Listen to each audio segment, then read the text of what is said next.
So this is the recipe for dual misery, and this is time, and this is the chemistry that happens between men and women when she's attracted to you, right? She sees you as dominant. She sees you as more powerful, and that's what creates the arc of attraction. And this is what happens gradually over time um, when you're inexperienced, right? So I call it the beta bob trap and the recipe for dual misery because even if she has power, she's not happy in that situation, nor is the man.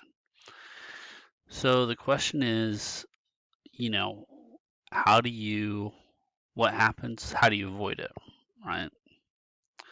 Because that stratification is what causes the attraction. The more those two cross, the less. So this is, he's not happy, she's not happy. Divorce, 7 years. I It's partially, I mean, the more experienced they are, the more power they can take, right? The more EXP level they are at, right? But the man has to take responsibility as well, right? Like the betatization by 1,000 concessions, death by 1,000 cuts. It's your job to reverse that because this is anxiety. You can't treat this like another man looking for power. You're tempted to give them concessions. That is not and through concessions gain appeasement, right? That's the perception if you're assuming you're dealing with another man. Well, the women will strive for power in a relationship to test their man, and this is a test failure, right? She's not happy with the situation either. So, like the recipe for happiness for both sexes and feminism won't like it, modernity won't like it.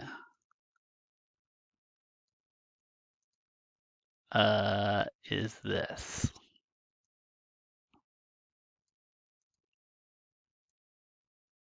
Boop, boop, boop.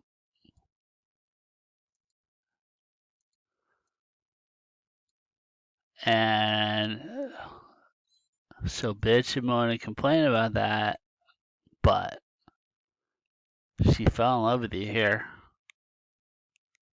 And that's the way she wants to keep it.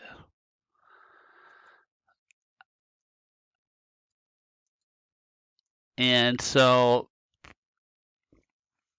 yeah, I mean, you cannot put this on like the modern failure relationships. You can't put on completely on women in their history. Like, it's also the inexperience of the men that they're getting in relationship with. A lot of times, they do actually want it to work. So, but in order for that to work, this is hypergamy, right? They want the highest status man they can have. We don't have that as men. We don't care about the status of the female. Right? It's nothing to us, it's everything to them. It's the source of attraction. And that is the stratification that causes attraction. Once these lines start to cross, once she sees herself higher than him, you know, chemistry's dead. It's reversed.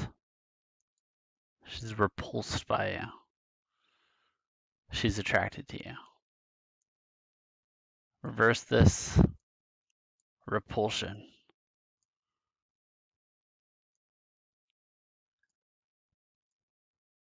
And, you know, it's not all historical baggage. These are honest to goodness tests, reflections of your masculine development, right? Are you afraid to lose her? Do you need her touch? Do you need her soothing, her comfort? The more you need that, the more you feel that. This is why liberal women who dominate their relationship are miserable and divorced too. And the modern men that buy into the modern bullshit are miserable as well. So, don't buy the bullshit. Understand the difference between actual legitimate power and tests, right? Tests of stratification. And just know the outcome ultimately. Uh, you know, don't negotiate with terrorists. you know, if that is the intention here. Like gaining power for this, the greater good and outcome, you can make a decision to the extent that you empower your partner. Giving power as a failure to pass a hypergamy test is a failure to her and yourself. And so that's the discernment that needs to happen. But stratification is essential to attraction for their attraction to men. So, benevolent dictatorship. It's what you want ultimately. It's what she wants ultimately. Let's just accept the reality of the situation. Okay?